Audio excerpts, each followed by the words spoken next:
persilakan Mr. Ayub Tabia Malambai Berkah Dalam. Mic-nya Mr. Shalom Tabia Malambai untuk semua yang ada di room dan di live chat. Saya sudah nonton video-videonya. Memang ini mungkin karena ini ya, karena perubahan zaman. Ya memang tadinya para reformator, termasuk Calvin juga, mereka menghormati Maria. Tapi kenapa sekarang para keturunannya Martin Luther, Calvin dan juga Zwingli itu seperti ada perubahan di kira-kira abad ke-19. Sebelumnya nggak ada yang begini. Sebelumnya tidak ada protes-protes seperti ini. Kemungkinan ada pengaruh-pengaruh dari luar atau bagaimana. Tapi kalau saya katakan ini seperti yang di tetangga kadrun ya, dikatakan kadrun karena mereka menuntut harus di kitab suci ya. Harus sola scriptura dan tidak mau yang lain, sesudah itu tidak mau karena kitab suci sudah ditutup dan mereka dituntun oleh Alkitab. Dituntun oleh Alkitab, maka tidak perlu orang yang ditakbis. Karena semua orang dituntun oleh Roh Kudus. Ya, dituntun oleh Alkitab, ya. Gitu. Jadi semua orang bisa baca Alkitab, semua orang bisa menafsir. Tidak perlu ditakbis, ya pokoknya semua orang bisa dituntun oleh Roh Kudus. Sehingga terjadilah banyak pendapat ya. Jadi mereka selalu merujuk ke Alkitab saja ya, sedangkan Allah itu tetap bekerja sesudah kitab Wahyu. Allah ya menurut Rasul Yohanes ya, dalam Yohanes pasal 17 kalau tidak salah ya, atau 14 mengatakan bahwa Allah Bapa itu masih bekerja gitu. Dia tetap bekerja terus ya. Ketritunggalan Allah tetap bekerja. Jadi tidak ada bilang Bapa istirahat, anak sudah naik ke sorga istirahat, Roh Kudus bekerja gitu. Jadi ketritunggalan Allah ini tetap bekerja sampai selama-lamanya, kekal tetap bekerja dan menuntun umat manusia. Jadi kalau melihat dari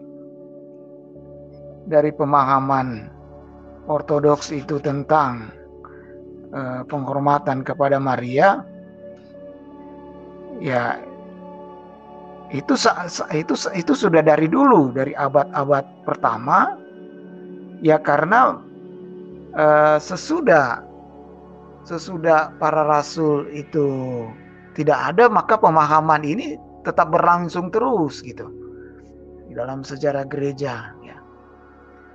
Ya memang menurut ensiklopedia Alkitab Pastor Huken ya, Adolf Huken katakan memang mereka selalu itu merujuk untuk sola scriptura ya. Mereka mengatakan dalam Injil Yesus menegur Maria ya, dalam Markus pasal 3 ayat 38, Lukas pasal 3 ya. Ada teguran bahwa Yesus mengatakan saudara-saudaraku adalah orang yang menuruti firman gitu ya. Ibu dan saudara-saudaraku. Nah, jadi itu sepertinya diambil ayat bahwa lihat tuh Yesus saja tegur gitu kan. Berarti ada kesalahan. Jadi ada kesalahan Maria dan itu. Jadi dituduh guys seperti itu. Padahal tidak begitu maksudnya gitu ya. Tidak seperti itu. Tapi itu sebagai pegangan untuk merujuk ke Alkitab ya. dan juga surat Roma yang tadi diulang-ulang oleh mereka tadi, surat Roma selalu merujuk ke situ. Tetapi sebenarnya pemahaman ini sudah ada di dalam sejarah gereja, ya, di dalam dokumen-dokumen gereja, bahwa Maria itu sudah dihormati oleh para rasul dan bapak-bapak gereja, dan sampai kepada Martin Luther dan Calvin dan Zwingli. Tidak bisa lagi dielakkan sebenarnya. Tapi kenapa terjadi sekarang itu rasa rasa tidak suka atau kayak kesetanan gitu. Kalau saya mengatakan orang-orang ini kesetanan gitu, tidak tahu apa di kepalanya ini ya. Jadi apalah yang ada di otak. Kenapa kalau memang diam sajalah ya sebenarnya. Coba belajar dari saudara-saudara dari ortodoks kan. Jadi itu yang menjadi miris sekali ya bagi orang-orang yang berkata-kata yang tidak baik ya. Nah, ini memang sepertinya si Nestorius itu bangkit lagi ya di dalam diri mereka, bahkan lebih parah daripada Nestorius. Nestorius saja itu masih menghormati Maria, walaupun dia menganggap bahwa dia pemahamannya sebagai Christotokos ya, apakah seperti itu, bukan Theotokos. Tetapi masih mendingan Nestorius daripada orang-orang Injili. Saya katakan mereka orang-orang Injili ya. Zaman sekarang ini betul-betul nggak tahu kenapa ya. Atau pengaruh dari John Darby kah ya? Atau pengaruh paling benci sekali Saksi Yehova ya. Saksi Yehova sama Mormon, kalau ketemu sama Saksi Yehova paling benci. Ya, paling benci kepada doktrin Mariologi. Mereka benci sekali. Bisa saudara-saudara cek ya. Mereka paling benci kepada kepausan, benci kepada Mariologi. Ya, itu kalau kita ketemu dengan orang Saksi Yehova, ini jelas sekali kalau mereka penginjilan, mereka pasti ngomong itu. Jadi entah kenapa ya terjadi seperti ini. Jadi ya harus diberi pemahaman supaya tidak terpengaruh oleh para kadrun ini ya. Saya katakan kadrun ini karena mirip dengan sebelah memang ya. Mirip sekali. Karena mereka tidak mau mengakui, padahal sudah dikatakan oleh Bambang Nurseno, oleh Pak Daniel Biontoro bahwa Maria itu tidak ketemu, tidak ada mayatnya dikubur ya. Tetapi mereka tetap menolak karena itu sudah di luar Alkitab gitu kan.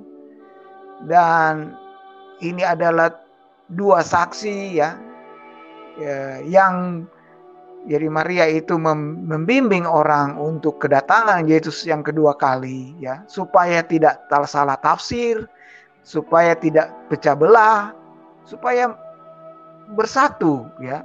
Gereja itu menjadi satu, itu tujuan daripada Maria melayani hingga sekarang ini gitu ya. Bisa kita lihat di dalam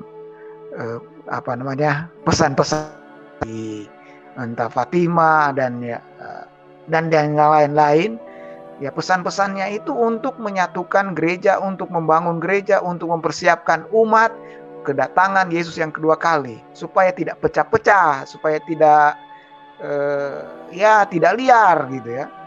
Itu maksudnya gitu. Jadi bagi umat Protestan ini maksudnya gitu. Bukan untuk sekedar kita mau berdebat soal seperti apa mukanya atau seperti apa. Ya enggak penting. Yang penting Anda itu percaya tentang pemahaman ini, karena pemahaman ini sudah dari abad-abad yang awal gitu ya. Baik, memang nggak begitu kuat di Alkitab ya. Anda memang tidak karena merujuk ke sola scriptura terus, jadi memang nggak kuat. Tapi kalau Anda merujuk ke sejarah gereja selanjutnya dari dokumen bapak-bapak gereja, maka Anda pasti percaya bahwa Maria benar-benar orang yang mempersiapkan umat. Dan pada waktu penganiayaan Kekaisaran Romawi, Maria itu menghibur dan juga dia melayani umat-umat yang teraniaya. Walaupun dia sudah terangkat ke surga, tetapi dia tetap menampakkan diri kepada orang-orang yang di dalam penganiayaan Romawi dan sampai saat ini, gitu ya. Jadi kalau nggak percaya ya memang repot ya, memang repot sekali ini. Pemahaman ini memang repot bagi orang sola scriptura, orang yang kadrun seperti yang sebelah itu, yang karena kitab itu sudah ditutup, Allah tidak bekerja lagi karena dia sudah istirahat di sorga. Karena yang bekerja sekarang adalah Roh Kudus katanya kan gitu. Jadi Yesusnya enggak, dia sudah di sorga, Allah Bapa katanya di sorga gitu. Kita dituntun oleh Roh Kudus, dituntun oleh Alkitab. Hanya Alkitab saja yang menuntun kita gitu. Ya, tapi ya itulah, jadi pincang gitu. Ada hal-hal yang di Alkitab yang saudara-saudara tidak bisa jawab. Misalnya pengarang Injil siapa? Ayo coba buktikan gitu. Itu saja sudah kesulitan Anda untuk menjawab siapa yang menulis Injil Matius, di mana tertulisnya, atau yang dikatakan oleh Michael tadi, di mana itu perayaan Natal itu, ya, di mana ada kalau orang tuntut seperti itu bagaimana? Kalau sola scriptura. Jadi itu kekurangan sola scriptura yang sama dengan agama sebelah itu, ya. Ya menurut saya seperti itu memang. Mungkin pengaruh itu juga memang. Ada pengaruh-pengaruh dari filsafat yang sebelah-sebelah ini ya. Ya, dan seperti bangkit dari kubur lagi si Nestorius, orang sejenis seperti itu. Dan menyebarkan ajaran seperti ini. Yang bingung karena apa? Yang pentolannya Martin Luther tidak begitu, kok mereka jadi begitu, gitu. Jadi memang hanya yang ditampilkan tadi video itu orang-orang Injili saja, gitu. Ya termasuk juga Stephen Tong mungkin ya. Jadi yang memang mereka itulah yang mungkin pengaruhnya ya banyak pengaruh, mungkin karena dari Amerika atau bagaimana ya. Saya juga kurang tahu, atau pengaruh Azusa Street ya, gerakan Pentakosta Azusa Street, atau gerakannya Saksi Yehova pada abad-abad 19 ya, berpengaruh juga bagi mereka gitu. Ya, walaupun mereka katakan Saksi Yehova itu sesat, pada kenyataan mereka sama juga gitu. Ada mirip-miripnya gitu. Ya seperti ini kan, kalau Saksi Yehova itu benar-benar dalam dokumen, dalam kayak ada kitab mereka, ada pedoman mereka bahwa mereka benar-benar menyatakan bahwa Katolik itu sesat, sama dengan orang ini juga, orang-orang Injili seperti ini gitu. Jadi rohnya mereka sama gitu. Padahal mereka katakan Saksi Yehova sesat ya karena tidak mengakui bahwa Yesus adalah Tuhan. Tetapi selain daripada itu ya sama gitu. Sama pemahamannya dengan John Darby ya, gerak ke teologi milianis ya. Nah, itu sama dengan mereka, punya pemahaman seperti itu. Walaupun mereka juga katakan berbeda ya, tapi kenyataannya memang sama.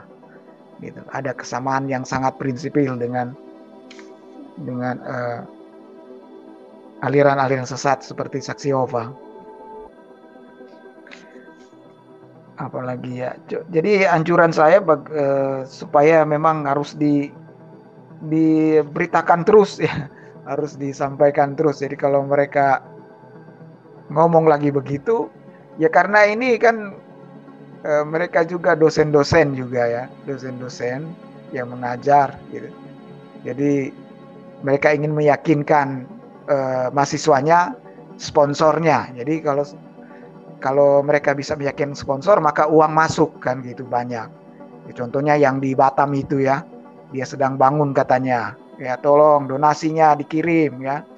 Jadi kalau dia bisa menang untuk memenangkan, bisa menyatakan bahwa Katolik itu salah, maka dia dapat uang dari sponsor ya. Sponsornya ya saya tahu lah, karena saya juga di STT tahu kalau yang begitu-begitu kan bisa menarik juga sponsor dari Eropa, dari Amerika untuk dia mendapat uang jajannya atau katanya uang pelayanan tuh. Jadi ini juga memang untuk cari uang juga dengan begini. Jadi dengan memuat di YouTube, dengan memframing aliran Kristen lainnya untuk supaya dia menjadi menang dan meyakinkan sponsor. Ini kak tujuannya itu. Ya sama Sepentong kan, supaya dia punya gedung di Kemayoran itu penuh. Ya saya juga diundang terus ya. Ya berapa hari ini kan ada seminar lagi Sepentong. Nanti dia ngomong lagi doktrin teologinya. Ya, cuma saya tidak mau hadir karena ternyata tidak disiapkan transport. Jadi ya enggak lah, cukup orang-orang yang mereka saja yang hadir lah. Jadi itu memang kalau mereka mungkin ngomong di YouTube seperti ini memang ada tujuannya untuk. Tapi apa yang mereka kemukakan itu harus di-clearkan atau diluruskan ya, bahwa pendahulu mereka tidak seperti itu. Diluruskan dengan sejarah. Harus diluruskan oleh sejarah. Dan ya itu saja, terima kasih ya. Lah ini untuk saudara saya ini, sahabat saya, ya secara usia senior beliau ya, abang saya ini. Sebelum abang saya Ayub ini menyampaikan kentrungnya, saya mau tanya dulu nih. Bang Ayub, buka mic Bang Ayub. Aku mau TikTok sebentar Bang. Gini Bang, orang-orang itu kan bilang kita kepada Tuhan Yesus langsung, kepada Tuhan Yesus langsung. Yang abad 16 Bang. Berarti nggak perlu ke pendeta toh Bang, nggak perlu ke Abang Ayub sebagai pendeta dong. Langsung aja ke Tuhan Yesus. Bagaimana Bang? Terus bagaimana dengan perantara-perantara manusia di dalam perjanjian lama Bang? Silakan Bang. Ya, ini perkembangan dari pemahaman sola scriptura itu ya, bahwa orang yang percaya kepada Tuhan Yesus dituntun oleh firman Tuhan, yaitu Alkitab ya. Tetapi di zaman Martin Luther, di zaman itu orang masih didoakan oleh pendeta gitu. Masih butuh bimbingan daripada pendeta. Tapi zaman sekarang ini orang kadangkala sudah percaya diri bahwa dia tidak perlu dibimbing, karena Tuhan sendiri ya, Tuhan sendiri langsung katanya kan yang akan membimbing dia, Roh Kudus yang akan membimbing dia. Nah ini kan bisa juga terjadi pertentangan atau salah tafsir ya tentang Alkitab. Jadi begini, itu jawaban saya seperti itu ya. Jadi kalau dalam perjanjian lama ya orang di perantaranya adalah nabi. Jadi masyarakat Israel berbicara kepada nabi, dan kemudian nabi menyampaikan kepada Tuhan. Begitu juga Tuhan menyampaikan kepada nabi, kemudian nabi menyampaikan nubuat atau pesan itu kepada kepada rakyat, ya, orang-orang yang percaya kepada Tuhan. Jadi disampaikan kepada umat Israel, ya, pesan dari Tuhan. Begitu juga sebaliknya. Jadi perlu ada perantara, gitu. Jadi kalau ya ini mereka tentang, ya, Maria sebagai perantara itu memang ditentang, ya. Tidak perlu ada Maria untuk membimbing kami, tidak perlu. Jadi kami dibimbing oleh Roh Kudus melalui firman Tuhan. Nah, ini pandangan orang-orang zaman sekarang, ya, seperti itu. Mungkin juga di Katolik ya sudah terpengaruh seperti itu. Jadi tidak perlu ada itu dari sorga untuk membimbing, gitu. Karena Roh Kudus sudah bekerja dan tidak perlu lagi seorang perantara untuk membimbing, gitu. Dan ini mereka memang ya ini sebagai gendrung saya jadi memaksakan sola scriptura itu, ya, memaksakan sola scriptura dan mengabaikan sejarah. Jadi di dalam sejarah memang sudah dari awal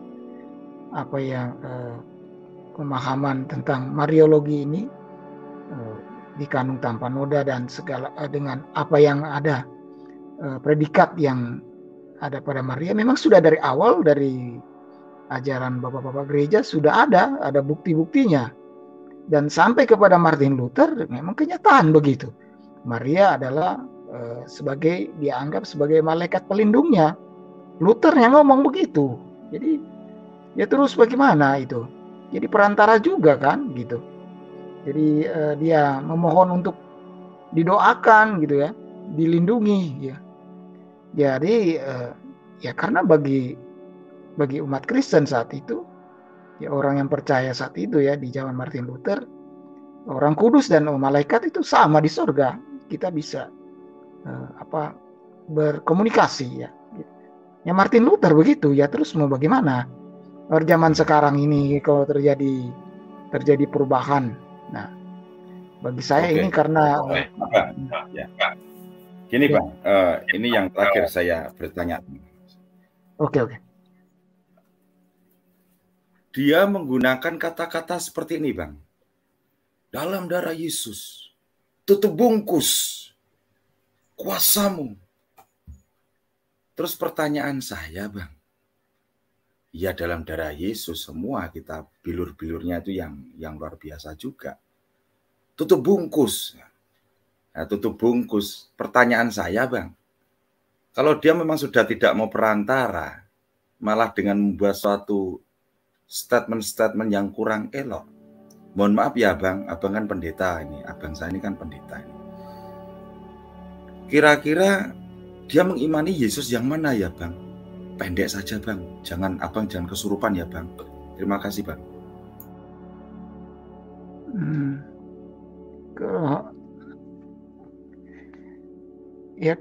Dia sudah, ya, itu sudah Mesias yang, karena begini, kalau ini kita merujuk juga ke Alkitab itu, ya, soal antara Yohanes Pembaptis dengan Yesus, ya.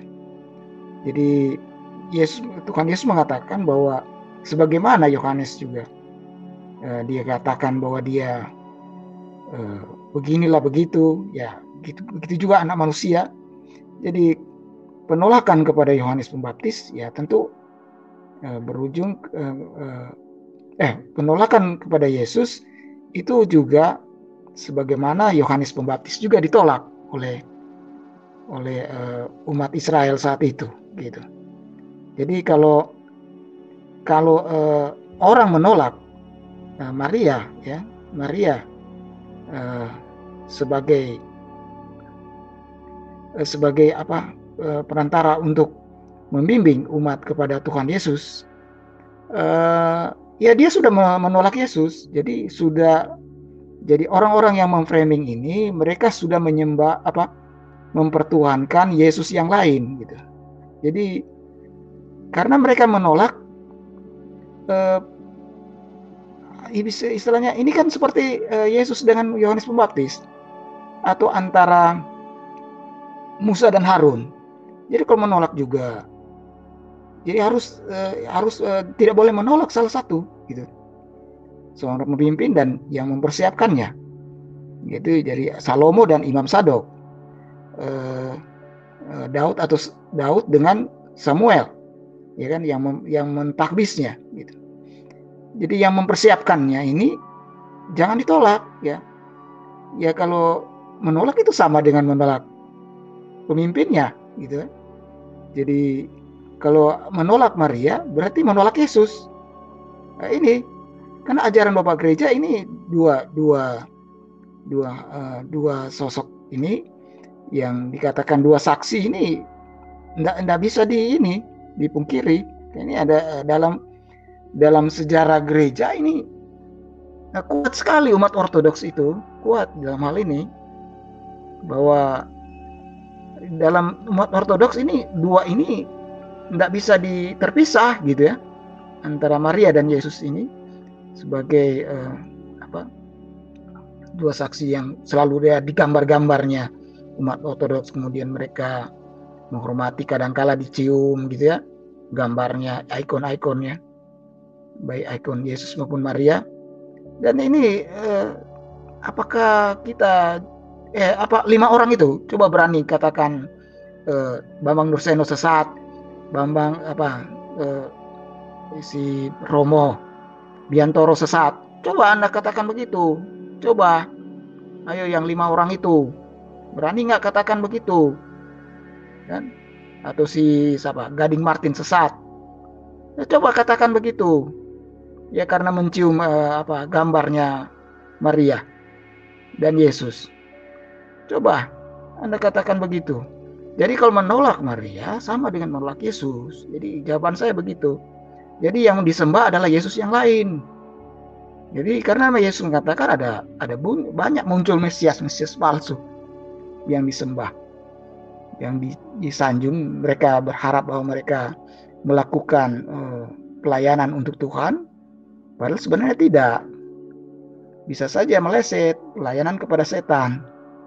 Kan ujung-ujungnya mereka ngomong ini kan karena duit, ujung-ujungnya. Ya karena duit itu, supaya kalau mereka mengatakan begitu, memframing gereja Katolik, dan sponsornya tambah senang. Oh, bagus. Mantap Pak Pendeta. Udah mantap itu. Nah, sponsornya senang dan mereka udah mendukung.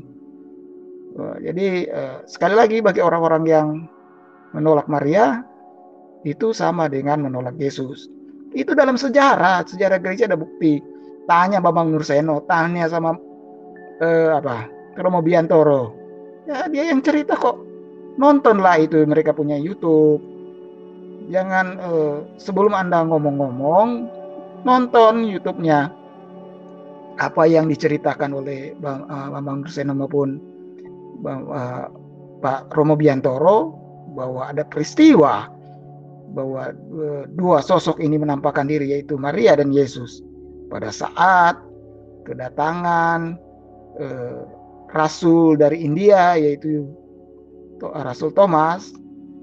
Dan ini terus menerus begitu di dunia Ortodoks ini, terus menerus dua sosok itu, dan mereka menghormati gitu. Jadi kalau enggak, ya, jadi jawaban saya sekali lagi menolak bimbingan Maria, maka gereja Anda pasti akan, ya, saya anggap Anda itu seperti saksi Yehova saja, karena ya sama saja toh, gitu. Kebencian kepada gereja Katolik dan juga gereja yang lain oleh umat saksi Yehova ya cukup tinggi. Ya sama di otak 5 orang itu juga kan, gitu. Saya pikir begitu memang jawaban saya. Sekali lagi seperti itu. Ya. Terima kasih Abang Ayub, mantap banget. Abang Ayub memberikan kentrungnya, saya persilakan Abang, monggo kentrungnya. Tadi saya 2 pertanyaan cukup, monggo kentrung. Jadi kentrung dari saya bahwa mereka akan memaksakan untuk sola scriptura, ya memaksakan untuk supaya terjadi ya kata bahwa apa namanya, Allah itu tidak bekerja lagi gitu, tidak pakai perantara gitu. Ya karena kitabnya sudah ditutup, tidak ada lagi Allah itu mengutus malaikatnya, itu nggak ada lagi gitu. Nah pertanyaan saya, sejak kapan, di mana Alkitab mengatakan bahwa Allah tidak mengutus lagi malaikat gitu? Wah, ada pendeta katakan, wah sejak Yesus naik ke surga, tidak ada lagi malaikat turun dari surga. Lah, terus yang bebaskan Petrus itu siapa? Gitu kan? Sebelum Yesus naik ke surga atau sesudah naik ke surga? Wah, gitu. Jadi kapan Allah mengutus? Allah tidak lagi mengutus orang kudusnya atau malaikatnya dari surga, di mana di Alkitab tertulis gitu. Jadi kalau Allah mengutus Maria ke dunia ini atau malaikatnya Mikael dan lain-lain, ya siapa yang mau larang juga ya gitu. Ini orang-orang karena mungkin kebanyakan orang Timur yang mungkin berselisih paham dengan orang di Flores kali ya, di NTT, atau dengan orang-orang yang ekstrem Timur ya, Timor Leste kali ya, sehingga dendam kesumatnya terlalu tinggi. Beda dengan orang-orang yang di Batak ya, nggak ada ya dengan yang jarang ya, mungkin ada juga tapi tidak sini kok. Jadi mayoritas orang dari NTT ini ya mungkin kalah sisi dengan Flores kah atau Timor Leste ya, yang negara Katolik ya, nggak tahu ya. Jadi itu yang saya bingung juga ya, kenapa mereka ya, ada apa ini orang-orang Timur ini, Mel Atuk dan yang lain-lain ya, katanya dia dari Katolik juga katanya ya. Jadi menurut saya mereka mungkin kurang menerima sejarah gereja dan berpatokan kepada sola scriptura gitu. Itu saja, terima kasih. Terima kasih, mantap Abang Ayub.